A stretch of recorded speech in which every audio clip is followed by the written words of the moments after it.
আমাদের দেশের একজন আর্টিস্ট শাহরুখ খান উমরা করতে গেছে, দেখলাম ইহরাম বেঁধেছে, উমরা করলো, ঘুরে এসে দেখছি হারাম করাবার মন্দিরে পুজো দিতে গেছে। কথাটা বুঝাতে পারলাম? ছোট ছোট যারা মনে করছেন মাথা যখন ঠুকেছে ইমানদার, তাদের ভুল হচ্ছে। গরুর মাংস খাওয়াটা শরীয়তে শর্ত নয়, মুসলমান হওয়ার জন্য। ডাক্তারে যদি তোমাকে নিষেধ করে গরুর মাংস খেলে তুমি মারা যাবে, তোমার ক্ষতি হবে, তোমার জন্য না খাওয়াটাই নাকি তোমার জানা নাই ইসলাম আসলে। যেমন হরিণের মাংস হালাল না হারাম? কথা বলে না হালাল, কিন্তু আপনি ভারতবর্ষে হরিণের মাংস খেতে পাবেন না, আপনাকে জেল হয়ে যাবে। ভারতে হরিণের মাংস খাওয়া চলবে না, সরকার থেকে নিষিদ্ধ আছে, আইন পাস করা আছে। আপনি আরবে যান, হরিণের মাংস খেতে চাইলে পাবেন। কাতারে যান, কুয়েতে যান, মিশরে যান, জর্ডানে যান, লেবাননে যান, হরিণের মাংস খেতে পাবেন। কিন্তু আমাদের দেশে অথচ আল্লাহ হালাল। ওই জন্য ইমানদার হওয়ার জন্য গরুর মাংসটা শর্ত নয়, ইমানদার হওয়ার জন্য এক নম্বর হালাল মাংসটা শর্ত। হালাল হালাল চলুন এরপরে আপনাকে বুঝাই। আপনি নিজেকে মুমিন বলে দাবি করছেন, আপনি বলছেন আমার মতো ইমানদার নেই, মাথা টাকি যখন ইমানদার। আপনাকে বলে দিই, নাস্তিক ছাড়া পৃথিবীর সবাই মাথা টাকে, যারা নাস্তিক তারা বাদ দিয়ে। যদি বলেন কি করে, কেউ কেউ কেউ উত্তরে, কেউ আল্লাহর কাছে, কেউ পাথরের কাছে, কেউ সূর্যের কাছে, কেউ অগ্নির কাছে, কেউ ঠাকুরের কাছে। যে যেখানে পারে মাথা ঠুকে, আল্লাহ ওই জন্য কোরআনে শর্ত রেখে দিলেন, লাইসাল বিররু আন তুওয়াল্লু ওয়াজহাকুম কিবালাল মাশরিকি ওয়াল মাগরিবি ওয়ালাকিন্নাল বিররা মান আমানা বিল্লাহ। হে আমার নবী, পূব কিংবা পশ্চিম দিকে মাথা ঠোকা নাম ঈমান নয়, প্রকৃত ঈমান হচ্ছে এক নম্বর মান আমানা বিল্লাহ, আল্লাহর উপরে বিশ্বাস। সবাই কি আসবে জোরে বলুন ইনশাআল্লাহ। ওয়াল ইয়াউমিল আখির, আমার পরকালের প্রতি, ওয়াল মালায়েকা, আমার ফেরেশতাদের প্রতি, ওয়াল কিতাবি, আমার আসমানি কিতাবের প্রতি, ওয়ান নবিয়্যিন, আর যতগুলো নবী পয়গম্বর পাঠিয়েছি এদের উপরে বিশ্বাস আনার নাম হচ্ছে ঈমান। সবাই আল্লাহ জোরে বলুন ইনশাআল্লাহ। আমার মুসলমান ভাই, আজকে আপনি হয়রান, কতটা প্রয়োজন আপনার আমার জন্য। বেঈমান কাফেররা আপনাকে পাপ থেকে মেরেছে, আপনি ওই পাপ থেকে বেরোতে পারবেন এমন জাল ছুঁড়েছে মুসলমান ভিতরে ঢুকে। যেমন আপনাকে বলে বর্তমানে পৃথিবীর 250 কোটি মুসলমান আছে। 250, এটা পৃথিবীর সমীক্ষা বলছে। তার ভারতে 40 কোটি মুসলমান। অনেক শিক্ষিত লোক বলবেন যে হুজুর আমরা তো পেপারে দেখেছি, সরকারের খাতায় দেখতে পাচ্ছি 18%। এই 18% একটা হিস্ট্রি আমি পড়েছি। 18%। আমার আব্বাজি যখন স্কুলে গেছে তখন শুনেছেন ভারতে 18%। আমি যখন স্কুলে গেলাম বললাম, তখনও দেখতে পাচ্ছি ভারতে 18% মুসলিম। আর আমার মেয়ে এখন স্কুলে যাচ্ছে, সেও শুনছে 18%। আমি আমার মেয়ে জিজ্ঞেস করছে, আপু আমরা কি ভারতে 18%? আমি বললাম হ্যাঁ মা, আমরা হিজড়ে আমাদের ছেলে পিলে হয়। কি বলবো? আবার মুসলমান 5 বাচ্চা লেতে, মুসলমান 10 বাচ্চা লেতে, অভিযোগ করছে আমাদের বিরুদ্ধে। আপনি অবাক হবে, যারা অভিযোগ করবে তাদের দেখে আপনি একবার, অনেক মুসলমান আছে শিক্ষিত, হারামখোররা মৌলবীকে টার্গেট করে কথা বলে, মৌলবীকে টার্গেট করে কথা বলে। আরে মৌলবীরা কিছু বুঝে না, এই নামাজি মুসলিমরা কিছু বুঝে না, 5টা 7টা করে বাচ্চা নেয়। এদের বুদ্ধি নেই, যার কারণে যারা এই কথা বলছেন তাদেরকে বলবো প্রশ্নটা আমাকে না করে আমাদের দেশের যিনি প্রধানমন্ত্রী জি আছেন তাকে একবার প্রশ্নটা করবেন। প্রধানমন্ত্রী নরেন্দ্র ভাই দামোদর দাস মোদী, তিনারা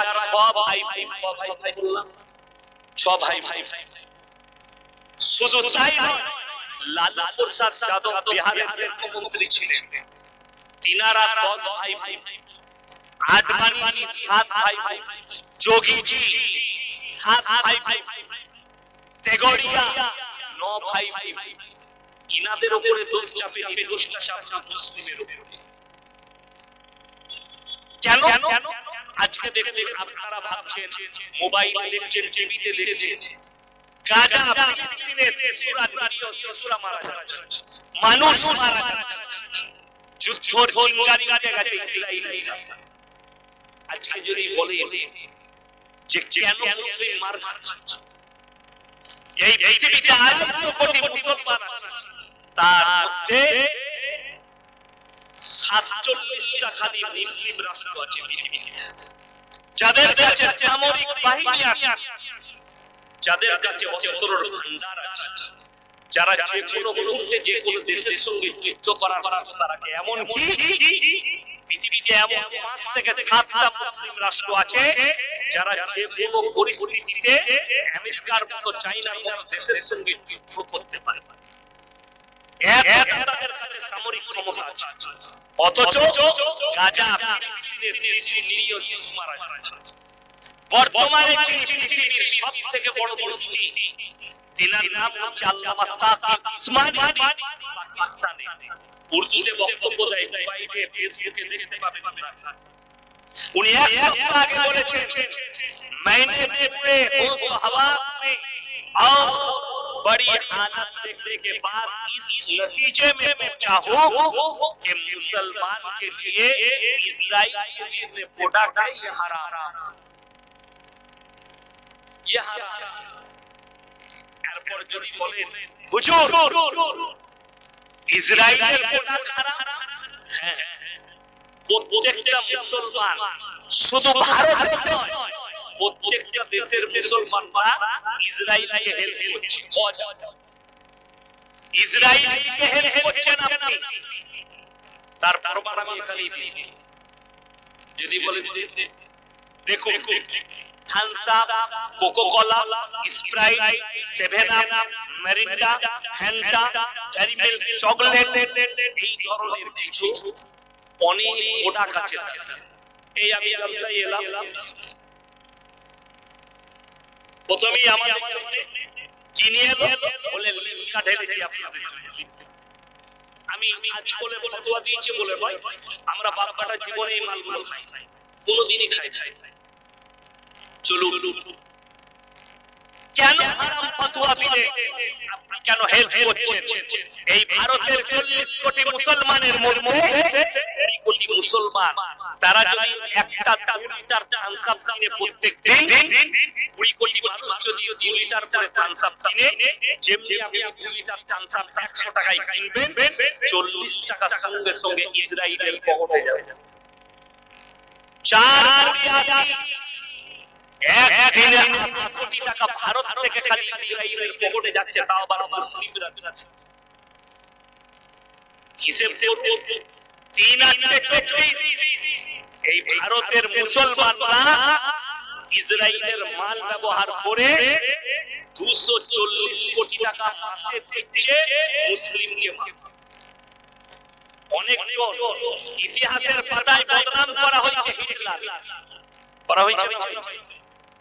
আপনারা ঔরঙ্গজেব রহমতুল্লাহ আলাইহির নাম শুনেছেন না শুনেননি? বাবু কথা বলেন না, নাম শুনেন? রাজা ঔরঙ্গজেব রহমতুল্লাহ আলাইহির জন্য আজকে ভারতের মাটিতে যারা বদনাম করছে, একজন বলছে औरंगजेब तो ऐसा एक जालिम था, रोजाना 2.5 लाख जनों को मार नहीं देते थे तो उनका पेट में भात हजम नहीं, खाना हजम नहीं। প্রত্যেক দিন 2.5 লাখ লোককে হত্যা করেছে ভারতীয় ঔরঙ্গজেব। এরপর সমস্যা বলছে যদি রোজ 2.5 লাখ হয় 2 লাখ করেই ধরুন, 30 গুণে কত? কথা বলে 60 লাখ। যদি মাসে 60 লাখ হয়, 6 বার 72, এক বছরে কত? 7,02,000, 7,20,000। এক বছরের লোক হত্যা করেছে 7,20,000। তিনি 50 বছর রাজত্ব করেছেন। আর হিসেব দেখাচ্ছে ঔরঙ্গজেব রহমাতুল্লাহ আলাইহি জামানায় ভারতের সব মিলিয়ে পপুলেশন ছিল, মানুষ ছিল 11 কোটি। কত বললাম? 11 কোটি। তাহলে তিনি 50 বছর রাজত্ব করেছেন, হিসেব সেটাও মিলছে না। 5-7 কোটি দাঁড়াচ্ছে। 50 বছরে 35 কোটি মানুষকে তিনি হত্যা করেন। তাহলে ভারতের লোক রইল। तुम कैसे, तुम्हारे बाप कैसे थे, तुम्हारा दादाजी कैसे थे? हमारा मुसलमान भाई आज के मुसलमान पिछिए दीनी इल्म हासिल ना करा। আপনার কাছে কলম নেই। আল্লাহ কোরআনে বলেছেন আল্লামা বিল কলম, আমি কলমের সাহায্যে মানুষকে শিক্ষা দিয়েছি। কলমের আবিষ্কার কোন বৈজ্ঞানিক আল্লাহর কসম, আল্লাহ যদি কলমের আবিষ্কার করিয়েছেন, নবী আকরাম সাল্লাল্লাহু আলাইহি ওয়াসাল্লামের হাত দ্বারা কলম আবিষ্কার হয়েছে। জোরে একবার বলুন সুবহানাল্লাহ। পৃথিবীর কেউ কলম আবিষ্কার করেনি, আমার নবীজি করেছে, আল্লাহর হাবিব করেছে। কলমের সাহায্যে শিক্ষা দিয়েছি। হে নবী, শিক্ষা গ্রহণ করো। ওই জন্য বললাম, আমাদের দেশে দেখবেন আমরা কোর্ট বলি না, আমরা আদালত বলি না। কথা বলে না, আদালত বলে না লোকে। একজন দাঁড়িয়ে বলুন আদালত শব্দটা উর্দু শব্দ, আরবি শব্দ, কি শব্দ, ইংরেজি শব্দ? বলুন আদালত শব্দটা তুমি তোমার উকিলকে জিজ্ঞেস করো। আদালত শব্দটা ফারসি শব্দ। এই পৃথিবীতে বিচার ব্যবস্থা এসেছে, প্রথম পৃথিবীতে যিনি বিচার ব্যবস্থা করেছেন তিনি হচ্ছেন আমিরুল মুমিনিন উমর ফারুক রাদিয়াল্লাহু তাআলা। জোরে একবার বলুন সুবহানাল্লাহ।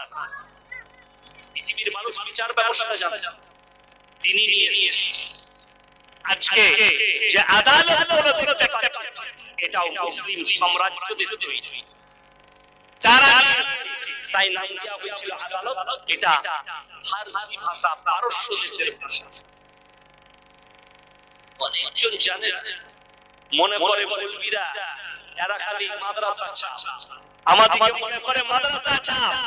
আমরা মাদ্রাসা ছাপ ঠিকই আছে, কিন্তু তুমি তো স্কুল ছাপ। তোমার তো এই জ্ঞানটাও নাই পৃথিবীর প্রথম সভ্যতা কোন দেশে প্রথম সভ্যতা এসেছে।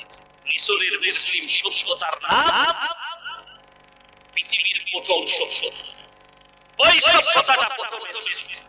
আজকে চলছে আপনার কাছ থেকে তিনি ইলম নিতে গেছে, আপনি নিজেকে মুমিন বলে দাবি করছেন, অথচ আপনি নামাজ পড়েন, অথচ আপনি রোজা রাখেন, অথচ আপনাকে বলে দিলেন এই রমজান মাস মসজিদে ভিড় ছিল না, ছিল না বাবা? কথা বলে এখন আর আছে? কথা বলে না, এখন আর আছে? নাই। এরপর বলছে ও মাল মাথা গেল, যে মাল মাথা রমজান মাসে ছিল, ওরা ভেবে নিয়েছে রমজান মাসে নামাজ পড়ে নিলাম, জান্নাত আমার জন্য কনফার্ম রেডি হয়ে গেল, খালি রমজান মাসে নামাজ। এটা দিতে হবে। চলুন, যারা আমাকে গালি দাও, ইয়াসিন হুজুরের ভাষাটা খুব কড়া, তারা কান খুলে শুনে যাও। এই ভারতের মুসলিমদের কথা তো দূরের কথা, আমি পশ্চিম বাংলার মুসলমানদের কথা বলছি। এই পশ্চিম বাংলা, আমি যদিও ঈদের দিনে 24 পরগনা আসি, ঈদের পরের দিন 24 পরগনা আসি, আমার ঈদের পরের দিন ঈদের দিন জলসা ছিল হাওড়া ফাওড়াতে। কষ্টটা কোথায় জানেন?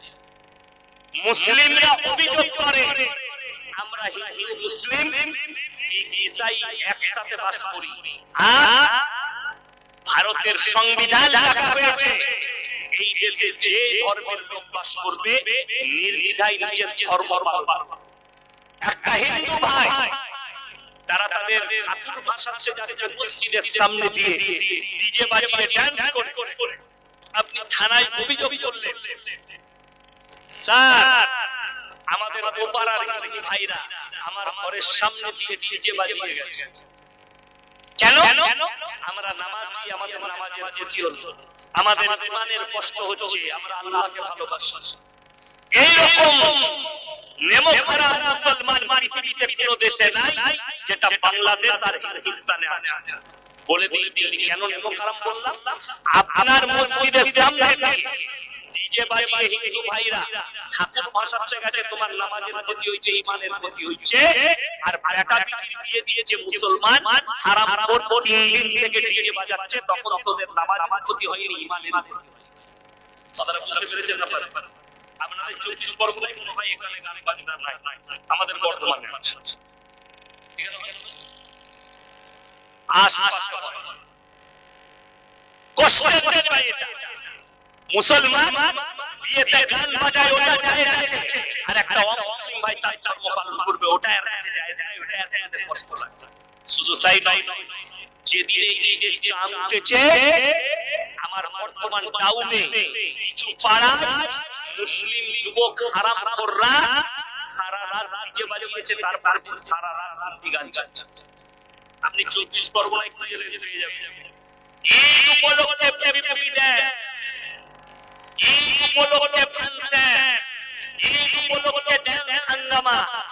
তাকে জিজ্ঞেস করো তোরা তোমার হুজুর বলেছে, ও তো হুজুর কি মানে না। কথাটা বুঝতে পেরেছেন না? হুজুর কি মানে না, অথচ তাকে আবার জিজ্ঞেস করো, সে আবার বলবে আমার মতো খাঁটি মুসলমান কেউ, সে বলবে আমার মতো ইমানদার কেউ। ওই জন্য এই জলসায় এসে পিঠা লাগিয়ে বসাটা সহজ, জলসায় এসে আমি বলাটা খুব সহজ। জলসায় বসে বক্তার বক্তব্য শুনে সুবহানাল্লাহ বলাটা খুব সহজ। আমার ভাই আমল করাটা বড়। জীবনে নামাজ পড়ে না, অথচ নিয়ত আছে আমি জলসায় বসলাম, দোয়া হলো আমার জন্য জান্নাত। আপনারা ইমানদারির সঙ্গে বলুন, এরপরে কোরআন দলিল দেব, ইমানদারির সঙ্গে বলুন। নবীজি সাল্লাল্লাহু আলাইহি সাল্লামের থেকে দামি মানুষ পৃথিবীতে আর কেউ এসেছে? কিয়ামত পর্যন্ত আসবে না, পৃথিবীর আদি থেকে অন্ত পর্যন্ত তিনি হচ্ছেন সৃষ্টির শ্রেষ্ঠ। জোরে বলুন সুবহানাল্লাহ। সৃষ্টির শ্রেষ্ঠ তিনি হচ্ছেন ইমামুল আম্বিয়া। ইমামুল আম্বিয়া কে করে? অনেক জনের প্রশ্ন থাকবে, নবীজি ইমামুল আম্বিয়া শব্দের অর্থ হচ্ছে যে উনি ইমামতি করেছেন আর ইমামরা উনার পেছনে নামাজ পড়েছেন, এরকম একটা দলিল। আচ্ছা, আপনারা বলতে পারবেন নবীজি সাল্লাল্লাহু আলাইহি সাল্লাম যখন পৃথিবীতে ছিলেন তখন ওই সময়ে আর কোন নবী বেঁচে ছিলেন দুনিয়াতে? কথা বলেন না, কেউ ছিলেন। আল্লাহ ঈসা মাসিহকে ছেড়ে দিয়েছেন, প্রত্যেকটা নবী দুনিয়া থেকে বিদায় নিয়েছে। তাহলে ইমামুল আম্বিয়া হলেন কি করে? এইটাও জড়িয়ে আছে কোরআনের সঙ্গে। আমার আল্লাহ রাব্বুল আলামিন কোরআনে বললেন সুবহানাল্লাযী আসরা বিআবদিহি লাইলাম মিনাল মাসজিদিল হারাম ইলাল মাসজিদিল আকসাল্লাযী বারাকনা হাওলাহু লিনুরিয়াহু মিন আয়াতিনা ইন্নাহু হুয়াস সামিউল বাসীর। হে আমার নবী, পৃথিবীর মানুষকে বলে দাও, শুনিয়ে দাও, আমি আমার নবীকে পেছন থেকে রেখে দিলাম, আপনি অর্ডার দিলেন মসজিদে হারাম থেকে মসজিদে আকসা। এই মসজিদে আকসা আপনারা পেপারে, ক্যালেন্ডারে, মোবাইলে যে গোল্ডেন কালারের গম্বুজটা দেখছেন ওটা কিন্তু আল আকসা মসজিদ নয়।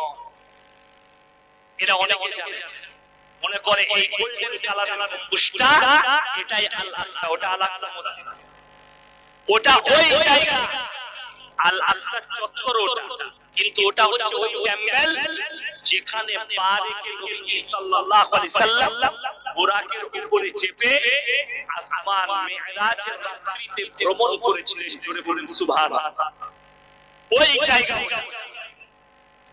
কালো কালারের যে গম্বুজ, যেটা হযরত সুলাইমান নবী জিন জাতি দ্বারা তৈরি করিয়েছিলেন, সেটা হচ্ছে কালো কালারের গম্বুজ। আল্লাহর হাবিব যখন ওই জায়গায় পৌঁছালেন সমস্ত পয়গম্বররা হাজির। নবীজি সাল্লাল্লাহু আলাইহি সাল্লাম দুই রাকাত নামাজের ইমামতি করলেন আর সমস্ত আম্বিয়া আলাইহিস সালাতু ওয়াস সালামরা নবীর পেছনে মুক্তাদি হলেন। জোরে একবার বলুন নারায়ে তাকবীর, আরো জোরে বলুন নারায়ে তাকবীর। আপনার এই বিশ্বাসটা রাখতে হবে, যিনি ইমামুল আম্বিয়া, সমস্ত নবীরা তিনার পেছনে নামাজ আদায় করলেন। জোরে সোরে বলুন সুবহানাল্লাহ। যিনি হলেন ইমাম। এইরকম নবী পয়গম্বর হাদিসে আছে, কোরআনে আছে, নবীরা যেটা বলেছেন আল্লাহ লকির টেনে দিয়েছেন। নবীরা যেটা বলেছেন আল্লাহ লকির টেনে দিয়েছেন। পয়গম্বররা যেটা বলেছেন আল্লাহ লকির টেনে দিয়েছেন। নবীদের দোয়া কবুল হয়েছে। আগে চলুন, এমন একটা সময় পরিস্থিতিও এসেছে যে আল্লাহ নবীদের দোয়াকেও ঘুরিয়ে দিয়েছেন, নবীদের দোয়াকেও ফেরত দেওয়া হয়েছে। যদি বলেন সেই সময় আর পরিস্থিতি শুনে নেন। আল্লাহ নবী জনাবে মুহাম্মদ রাসূলুল্লাহ, সকলে বলুন সাল্লাল্লাহু আলাইহি ওয়াসাল্লাম। বুখারী শরীফের রওয়ায়াতে আছে, নবীজিকে বললেন একজন সাহাবী, ইয়া রাসূলুল্লাহ, ইয়া হাবিবাল্লাহ, আপনার চাচা যান যেন অসুস্থ অবস্থায় আছে, যে কোনো সময় মারা যাবে। নবীজি ছুটলেন আর চাচার হাতটা ধরে বললেন, ওগো চাচা, একবার বলুন লা ইলাহা ইল্লাল্লাহ, একবার কলমাটা পড়ে নিন, আমি আল্লাহর কাছে আপনার জন্য কেঁদে কেঁদে ক্ষমা চাইবো। নবীজি কাঁদলেন, চোখের পানি ফেলালেন, চাচা একবার কলমা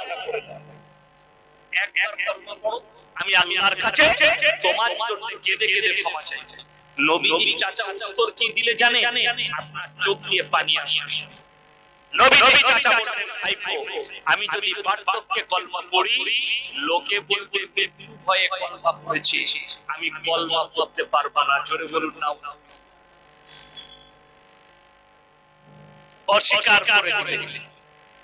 কে অস্বীকার করলেন? চাচা। কিরকম চাচা? যে চাচা বলেছে, হে আমার ভাইপো, আমি বেঁচে থাকাকালীন তুমি ইসলামের প্রচার করো, তোমার গায়ে কেউ হাত লাগাতে পারবে না।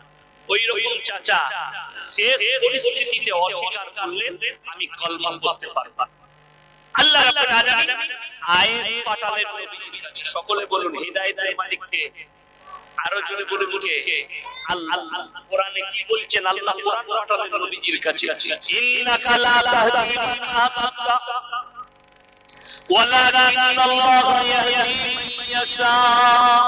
হে আমার নবী, হিদায়াতের দপ্তরটা আমার আল্লাহর হাতে, আমার ইচ্ছা নেই তোমার চাচা কলমা পড়তে পারবে না।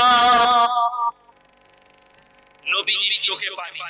চাচা যান দুনিয়া ছেড়ে চলে গেলেন। যারা মনে মনে ভাবছে হুজুর নামাজ পড়বো না, রোজা রাখবো না, মদের বাটিতে জীবন কাটাবো, নাস্তিকতার উপরে, কুফরির উপরে, বেঈমানির উপরে, আর আমি জলসায় বসে দোয়া করে পেরিয়ে যাব, হুজুর যখন এসেছেন আপনি বর্তমান থেকে দোয়া করবেন, আমি তো জান্নাত নিয়ে যাব। তারা নবীজি সাল্লাল্লাহু আলাইহি ওয়াসাল্লামের চাচা যান চলে গেলেন। নবীজি আল্লাহর কাছে দোয়া করতে লাগলেন, ওগো আল্লাহ, তুমি আমাকে যতদিন না নিষেধ করছো, আমি আমার চাচার জন্য কেঁদে কেঁদে আমি তোমার কাছে ক্ষমা চাইবো। নবীজি ক্ষমা চাইতে লাগলেন চাচার হয়ে আল্লাহর কাছে। আল্লাহ, আমার চাচাকে ক্ষমা করো। আল্লাহ, আমার হিতাকাঙ্ক্ষী চাচা ক্ষমা করে দাও। আল্লাহ আয়াত পাঠালেন নবীজির দোয়া করার। কি পাঠালেন? শুধু এই গেলেন নবীকে আল্লাহ নসিহত করেন, নবী এবং মুমিন উভয়কে আল্লাহ নসিহত করলেন। মা কানা লিন নবী ওয়াল্লাযিনা আমানু আইয়াস্তাগফিরু লিল মুশরিকিন ওয়ালাউ কানু উলি কুরবা। হে মুমিন এবং নবী এবং মুমিনরা শোনো, যারা বেঈমান কাফের হয়ে মুশরিক হয়ে মারা গেছে, তাদের জন্য দোয়া করতে পারবে না, যদিও তারা তোমাদের নিকটতম আত্মীয় হয়। কোরআন, তোমরা দোয়া করতে পারবে না যারা বেঈমান কাফের মুশরিক হয়ে বদদিন হয়ে মারা গেছে তাদের জন্য। আপনার ছেলে মদের বাটিতে জীবন কাটিয়ে মারা গেছে, আপনি হচ্ছেন জাহান্নামের পূজারী, আপনি বলছেন দোয়া করে জান্নাতে যাব, তাহলে নবীজির চাচা কি অপরাধ করলো? কথাটা বুঝতে পারলাম? নবীজির চাচার কি অপরাধ ছিল? তুমি যদি বলো বেঈমান হয়ে, মুশরিক হয়ে, নাস্তিক হয়ে বাপ হাজী সাহেব বলে পারপারি দিয়ে দোয়া করে, তুমি এটা ধারণা রেখেছো, ভুল ধারণা। তুমি ওই ধারণা ভুলে যাও। নবীর দোয়াকে আল্লাহ ফেরত দিয়েছে, চাচার লেগে দোয়া করা যাবে না, হাত নামিয়ে।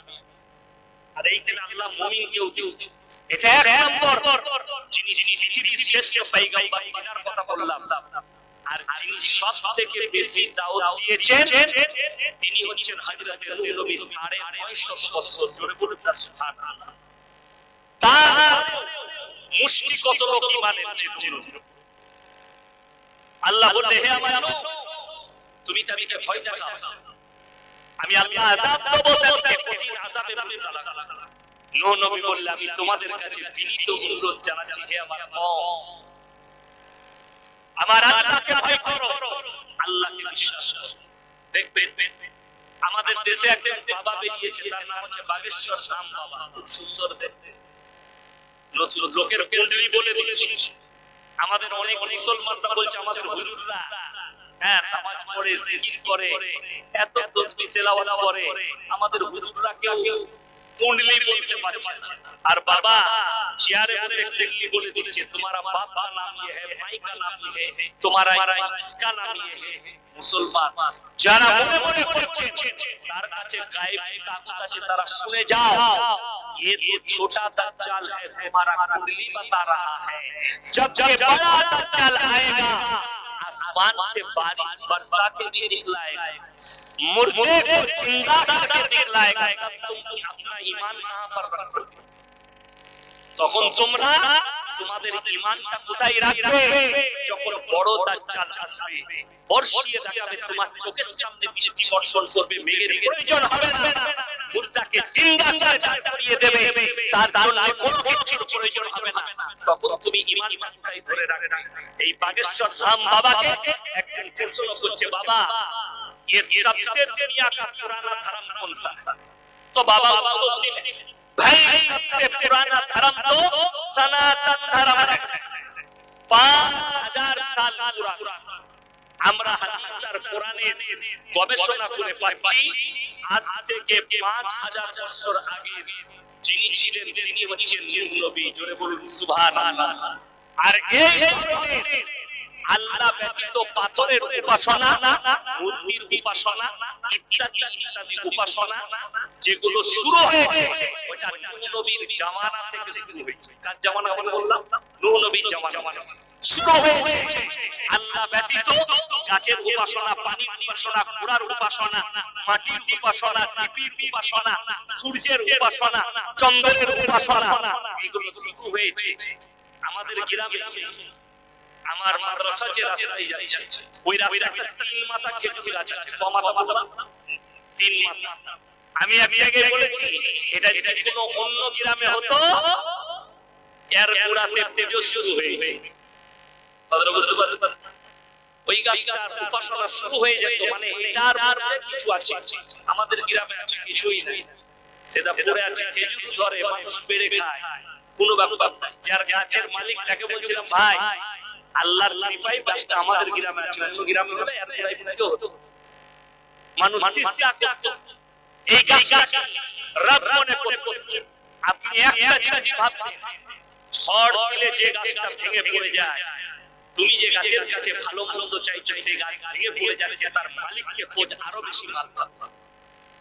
কথাটা বুঝতে পারছেন? যেমন এখন শিক্ষিত মুসলমানরা আমাদেরকে বলছে টুপিওয়ালা বাড়িওয়ালা, এরা তো মডেলের লোক নয়, এরা আগে কাজ করবে, তাই এরা দাঁড়িয়ে থেকে টুপি লাগিয়েছে, পাঞ্জাবি পরছে, নামাজ পড়ছে। আমি বলবো না, আমাদের ভাষা অন্য লোকে বলে দিয়েছে। ফিল্মের একজন আর্টিস্ট একটা প্রেস কনফারেন্সে আছে, তাকে একজন জিজ্ঞেস করছে যে আচ্ছা आज दुनिया के सारे लोग दुनिया के पीछे भाग रहे हैं, পৃথিবীর মানুষ এখন দুনিয়ার পেছনে ছুটছে না, চলে বলছে দুনিয়া के लोग दुनिया के पीछे भाग रहा। তিনি উত্তর দিলেন, এ মুসলমান, तू 1400 साल पीछे चला जा, दुनिया तेरे पीछे भागने लगेगी। जोरे बोले सुभान अल्लाह। मुसलमान तू 1400 साल पीछे चला जा, दुनिया तेरे पीछे भागने लगेगी। मुसलमान तुमरा এই যে মডেলকে দেখছো, এই জিনিসটাকে ছেড়ে রাসূল আকরাম সাল্লাল্লাহু আলাইহি ওয়াসাল্লামের আখলাক আর সাহাবীদের চরিত্র অনুসরণ অনুকরণ করো, গোটা দুনিয়া তোমাদের পেছনে ছুটতে শুরু করবে। আজকে ভেবে দেবে আমাদের মতো মুরব্বির কাছে কি আছে? টাকা নাই, পয়সা নাই, সম্পদ নাই, কোনো চেয়ার নেই, কি বুঝলেন, কোনো কিছুই নেই।